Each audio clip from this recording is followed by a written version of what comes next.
there, Kyle Katarn here, coming back to react to the very first trailer for Skeleton Crew. I have been looking forward to this ever since Celebration 22 when it was first announced and we knew nothing. It's been that way for a very long time and we're finally getting a little bit of information about this project. For years now, the only thing we've had to go on is that it is a predominantly young cast. Jude Law is there too. It takes place on a ship, and that was pretty much it for a long time. And now we've got a couple images. There's a display currently set up at D23, which is happening in Anaheim right now. And it all looks pretty damn promising. Like, I'll tell you right now. I read an article about this project saying that it had a lot of energy of like the old Amblin classics, movies like Hook and The Goonies and E.T. And that made me even more excited because I grew up watching those films. It was like, that's my vibe right there. You know, that's my whole childhood. So that's really good news for me. I have been wondering and speculating about this show for such a long time. I think we've waited long enough. Let's finally find out what this thing is about and watch the trailer. So without further ado, Skeleton Crew, first trailer. Let's do it!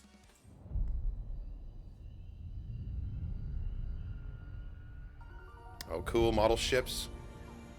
Saw U-Wing. We'll set the Star Wars Suburbia? What is this?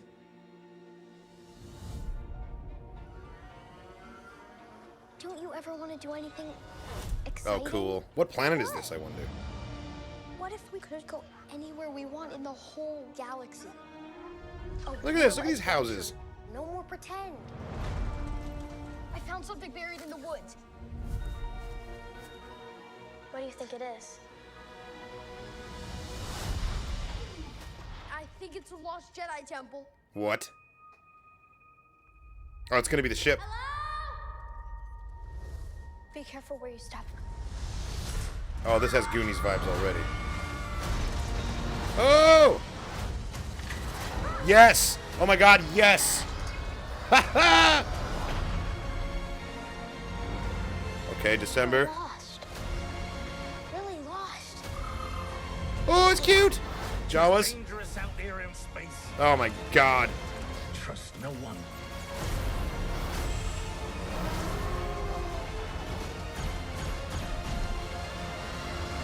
X-Wings! Wait, who has the Force? You're a Jedi.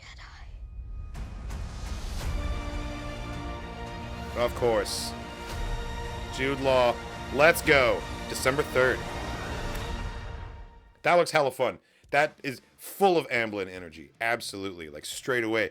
The spooky skeleton fighting the ship. Like, this is very interesting that we're finally getting a Star Wars story set in, like a suburban kind of, like, very mundane planet. These kids are, like, sick of their ordinary lives, and they long for adventure. And that's a very relatable hook. Yeah, oh, man, I'm excited. This is going to be so much fun. Let's run it back again and try and pick out some details that I missed the first time through.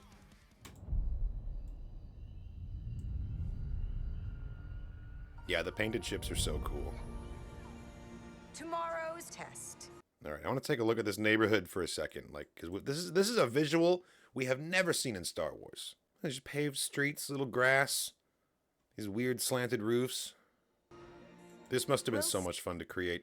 And then look here, we've got a class. Okay, and I could see an Ortolan, a Rhodian. Oh, two Ortolans actually. There's another Ortolan in the row in front of them there. Yeah, it's quite a diverse class actually.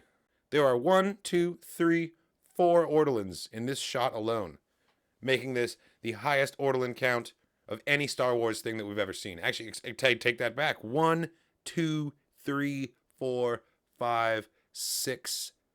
6 Ortolans. That's so many. Oh, and there's an Ithorian in here. My man. I dig it. These are all my favorite species coming through. Set the course of your entire future.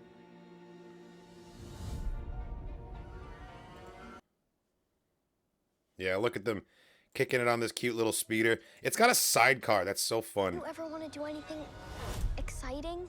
Like what? What if we could go anywhere we want in the whole galaxy? The Ithorian walking his dog. Oh, that's great. I love that. I hope we get a lot of little slice of life moments in this. See some old geezer alien picking up his paper, you know, complaining about the weather. I'm here for that kind of Star Wars. I really enjoyed that about The Mandalorian Season 1, too. You know, it was very, like, street level slice of life, and not everything was this lofty, huge, like, the galaxy's fate hangs in the balance, blah, blah, blah. Like, not every single thing has to be that way, you know? This looks like it's going to be a little bit slower pace in that way, or at least it's not going to affect the entire galaxy. And I'm here for that. A real adventure. No more pretend. That's great. The kids are like looking at holodramas of Jedi. Like this takes place timeline-wise during The Mandalorian. So like the Jedi are part of myth and legend at this point. No one's ever seen one before. It's a big deal. And I like that the kids are reading these stories about them, you know? Like we've got this Jedi character with his lightsaber out fighting a Rancor in the dark. It's all quite cool. I would have liked that story as a kid. Pretend. I found something buried in the woods. What do you think it is? See, like this shot right here, this is so Amblin to me. This is so like the kids hanging out with their little 10-speed bikes, walking through the woods. Like it's got like a Stranger Things vibe to it even. Yeah, no, this is going to be so much fun. This is going to be the perfect energy that I've been looking for in some Star Wars too. Like this is going to be campy and fun. Even though this is going to be geared towards kids, I feel like there's going to be a lot there nostalgia-wise for people my age who grew up with movies of this type back in the 80s and 90s. I think it's a lost Jedi temple. I love it. He thinks it's a lost Jedi temple because he was just reading the careful where Jedi you stories. Yeah, look at this. Look at this fun. Yes. Oh my god. I love it. Already one of my favorite shots. And they're gone. They're off in hyperspace. That location right there. I am in love with this. I need to know everything about it. And hey, look at the large cruiser that's docked here in front of the spaceport. It's got very, very familiar livery, doesn't it? Doesn't that remind you of the pirate ship that Gorian Shard was in charge of in The Mandalorian? Gorian Shard is most likely dead by the time that this story takes place, but we know that Vane fled that battle, and Vane is going to be present in this show. So what if that's Vane's ship, and he has a very similar, like, Chris Foss-style livery pattern on his ship? Maybe it's like the signature markings of his particular pirate navy, you know? Because Gorian Shard was a pirate king, right? He had a whole lot of ships in his command. I noticed that connection, though. I love the stripes on the spaceships. I'm a big fan of Chris Foss art, and he's all about some stripy, colorful ships. So Lost. Really lost. this creature is so cute. I don't know what it is, but I want one, and I expect it to be at Galaxy's Edge by the next time I visit. These little jellyfish things are kind of cool too, in the little jar next to him. 'Tis dangerous out there in space. 'Tis dangerous out there in space. I don't know what kind of species this is, but she's pretty cool looking. This owl person instantly has my attention. Like, what's going on here? There's gonna be so many cool little creatures in this. Trust no one. Oh, yes! And this is a Shistavanen. This is a goddamn Shistavanen, like Lax Sivrak from the Cantina in A New Hope. There's also a Shistavanen Jedi called Vulvith Mon in the Tartakovsky micro series. That's so cool. Oh, look at him. He's got like flintlock pistol looking blasters too. This is so ridiculous. Oh, this is going to be awesome. I can't wait. We've gotten a good look at his character already. He was one of the mannequins on display at D23 at the Skeleton Crew display. He looks fantastic. I'm so down for a Shistavanen in Star Wars.